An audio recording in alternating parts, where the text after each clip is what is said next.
ever yearning paranormal? You have been sleeping. It is time to wake up.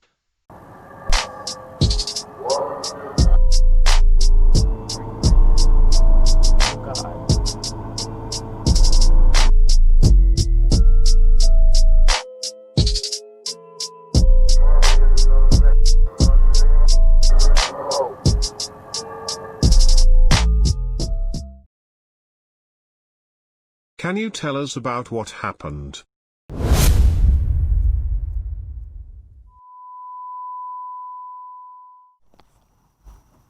I've always had a silent theory about people who work in the paranormal field.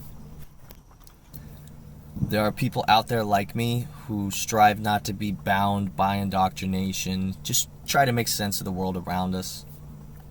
But I don't think any of us just woke up one day and decided we wanted to go hunt ghosts. Believe me when I tell you, there's almost always more to the story than what the world is being told. But is the world conditioned to accept the reality of such a realm? And why is it so difficult to prove anything at all about its existence?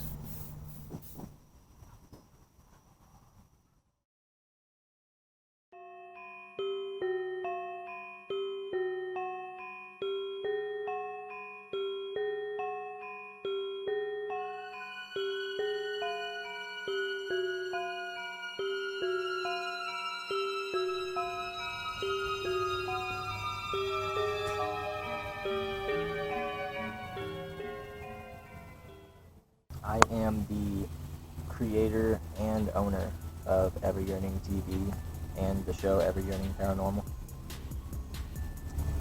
Within this year, so much has happened. Everything that's online that you can see, the hours and hours of footage, just doesn't do any justice. A couple of things that happened to me had me involved in the knowledge of things like this since I was very young. When I came here, when I showed up, got out of my car, there was a whole group of people here that drove about 4 hours. I don't even remember what they said, Port something. They were about 4 hours away just to come see the Devil's Chair. You've heard stories before of the Devil's Chair, Cassadaga, Florida, psychic capital of the world. At 3:30 in the morning, you sit down on the chair and you speak to the devil himself. That's what they say. From what I hear from the locals, it's actually a lot different. It's more like there wasn't a person. There's two graves here, and one of these people were involved in something in the paranormal realm, and it made it kind of a hot spot for this area, on top of the fact that it's Cassadaga, Florida. This is the place. This is the psychic capital of the world, supposedly. Cassadaga, Florida. But it's not the paranormal capital of the world. There's no way.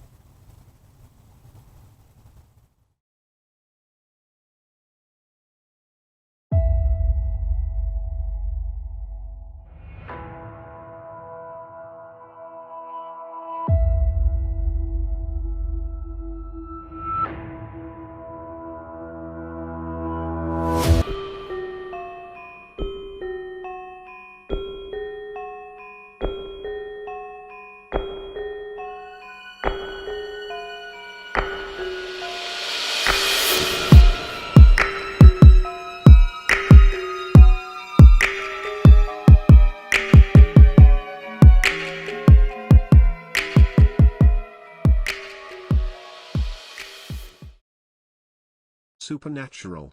Of, or relating to an order of existence beyond the visibly observable universe. Departing from what is usual or normal, especially so as to appear to transcend the laws of nature. Attributed to an invisible agent, such as a ghost, or spirit. Merriam-Webster. Three Eyes Open, by 6 Young. So I'm 6 years old. All this shit happens in front of me, right? And of course, I'm scared to talk to anybody about it because I know people would think I'm crazy. And I do all this research and I find out that there isn't one thing that I saw where someone else hasn't claimed to see the exact same thing. I do this research for like 16 years. No joke. And then after that, when I turned 21 or 22, I decided, hey, I need to start documenting my own research. Show the public. Fuck it.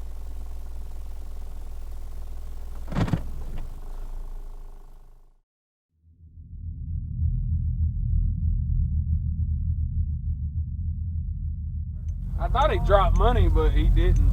That's what I thought at first. I thought he dropped a ton of it. Right? Bitch, break me off. You hurt my feelings. You wasted my gas, bitch. Right? You called her the N-word, bitch. Now you know. Your big heart will get you in trouble.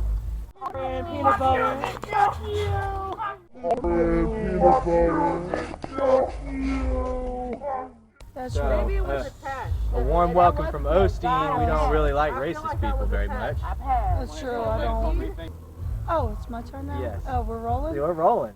Oh, we've been rolling for 10 minutes. Oh, damn. Okay. Yeah.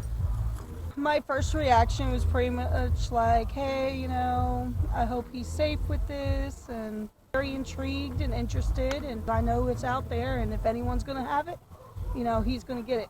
Yeah. Oracle is pretty much a seeing eye, someone in the background that's, you know, doing the backside research of different locations and, you know, researching the origin, witnesses of what has happened in certain places, permission to be at said location. Or not. To get away with Or it. not, pretty much, and someone on the other side of the line, if something happened or, you know, some shit went down, someone that knows where he's at, what he's doing, and what's going on. If something happens, he's got backup on the other side of his phone.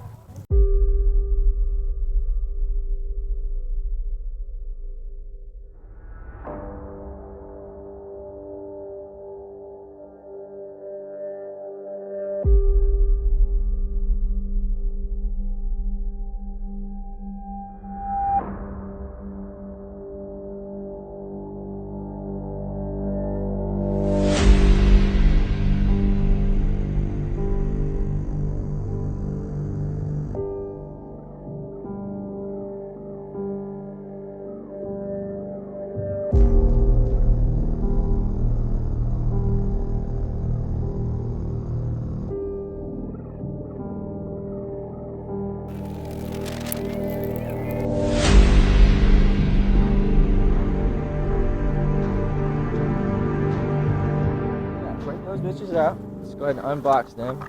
Good old-fashioned pair of dowsing rods. Pull them out of the bag.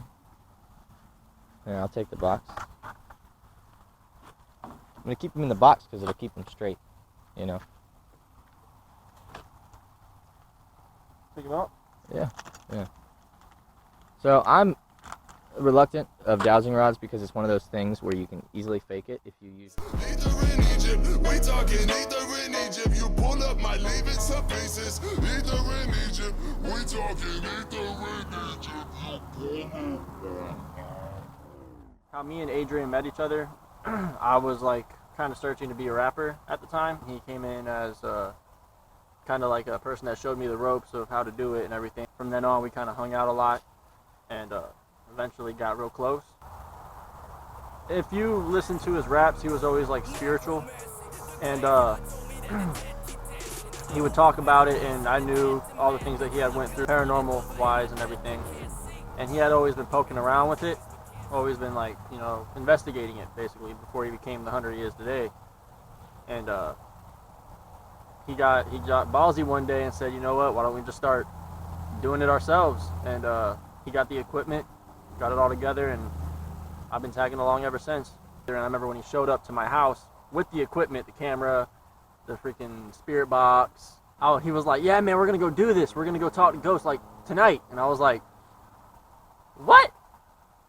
I mean, bet, you know what I mean? It was kind of like a in-your-face moment, just smack. We're going to go talk to demons and ghosts. What's up, guys? This is I the Poet. You're watching Ever Yearning TV. This is Ever Yearning Paranormal. And tonight, I'm at a haunted cemetery, and I brought two buddies with me, Johnny, Quincy.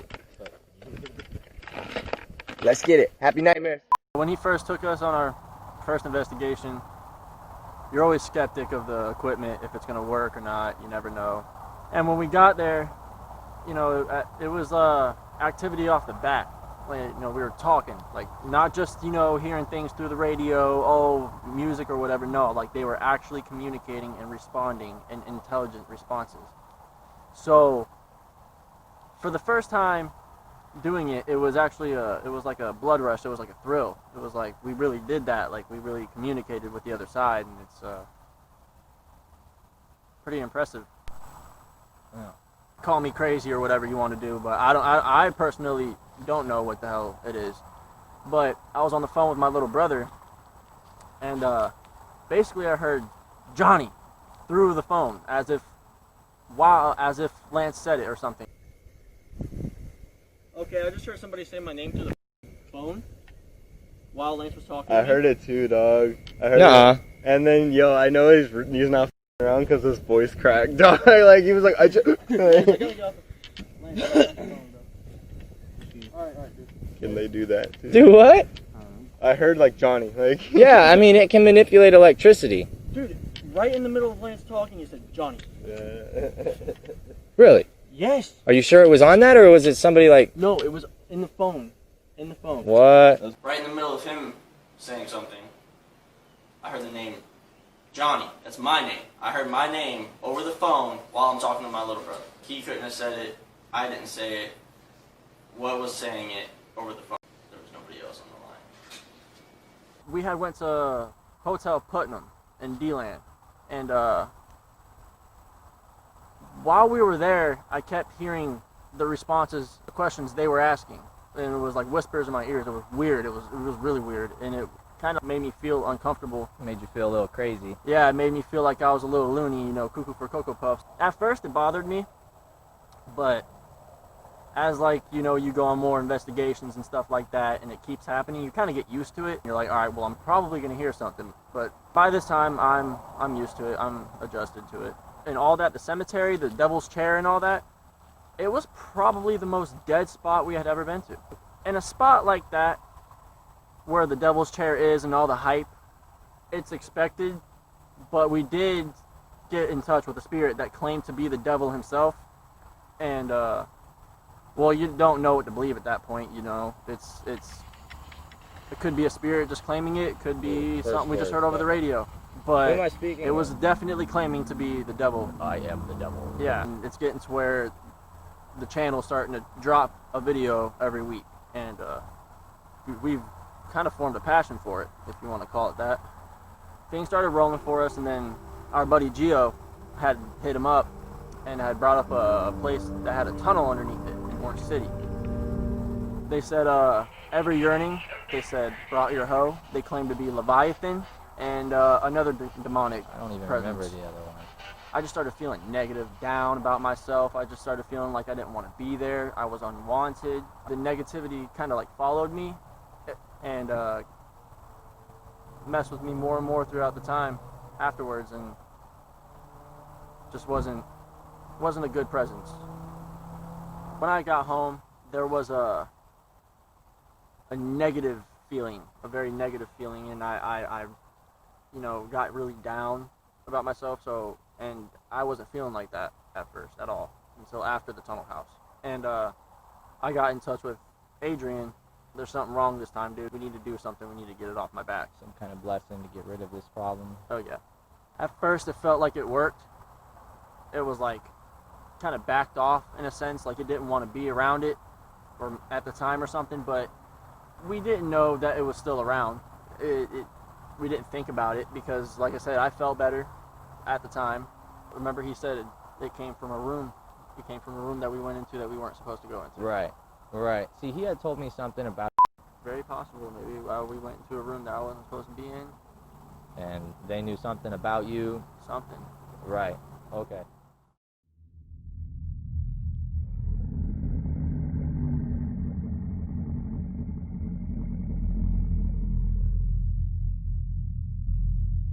I met a strange but cool character. His name was he claimed to be a Satanist, and he claimed to be a real deal Satanist. You know what I mean? Everything. Daddy was. We found out some things about the spirit that had been messing with me. It attached itself to me. It was basically a time where a time is set. I was scared, and the crazy thing is I didn't even know at first. He knew because the Satanist told him. This was beyond the normal. Yeah. We had got to hanging out, you know, having a few drinks or whatnot, and I got tired, so I went out to the car and I passed out. We wanted to show him. And when they went out to the woods behind the house, they were just saying my name over and over again, over and over again. Satanist said around here we have to listen to what they say. We were hearing my name through the spirit box before we even got to the woods. When we got into the woods, he had reached into his pocket and pulled out a dead stick bug. They were just appearing in his hand, like he would just turn around and be like, bro. They were saying my name over and over and over again, and then we were like, all right, we're getting freaked out, we're gonna go into the garage. So we went into his garage, and at that time I sat down and I just knew, way out of the ordinary. This is not the normal thing that we would go and do, and this is not something I would go and do. And something was way off. I felt wrong. I just felt like I was being judged. Like I felt wrong. Like I didn't feel right. It just felt wrong. And he asked me if I was all right. I looked at him, and it just went downhill from there. It was a terrible night, bad night. Explain how not only did we have this terrible experience that night, but we had a terrible time and had to go through so much follow-up, and how much I had to do and how much you had to do and how lucky you got. Life was spiraling. It was sad. Like I just felt like crap every day, and you know, every yearning was just finding ways to like stop this clock that was set for me. And I just so happened to tell one of my buddies, and I get a call from his phone, and I answer it, and it's his mom. You know, she's cursing at me in Spanish, dude. I don't know what she's saying, but she's going off, and she's mad. And then she tells me, you know what you got to do, right? And I said, what? And she, you know, told us, and we did it.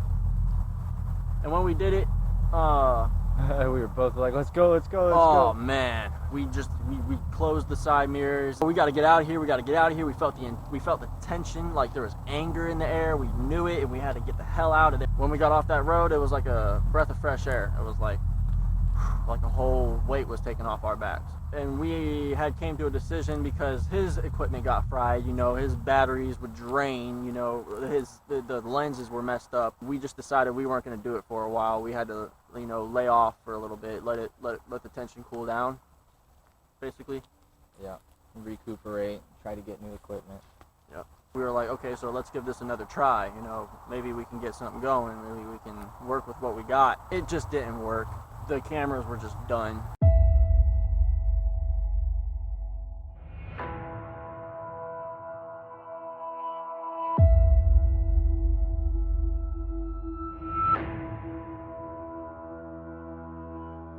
I still hear things. I see things out the corner of my eyes, but going on with my normal everyday basis is getting back to normal. It's pretty much over with. The negativity pretty much gone.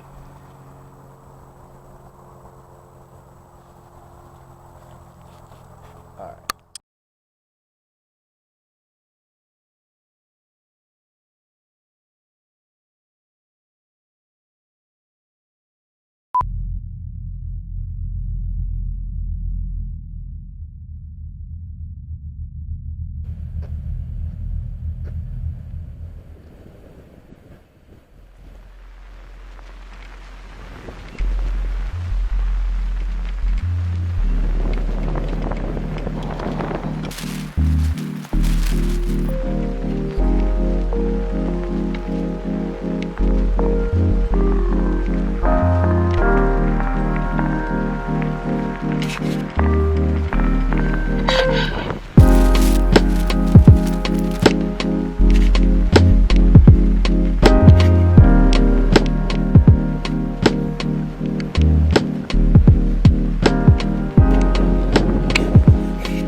I guess I'm supposed to say hoorah.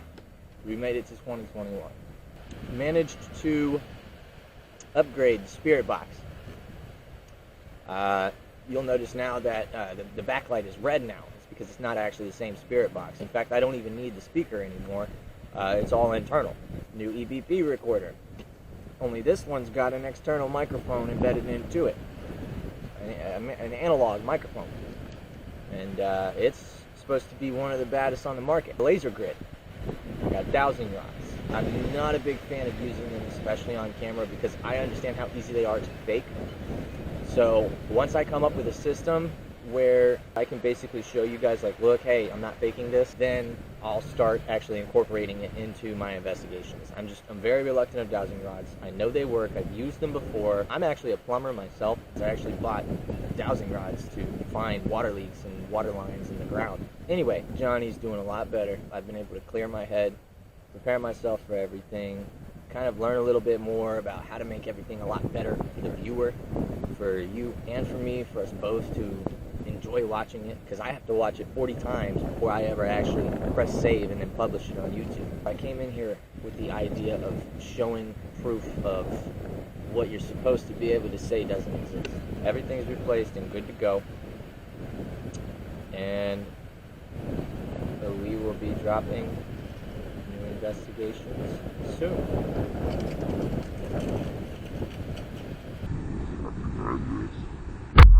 I don't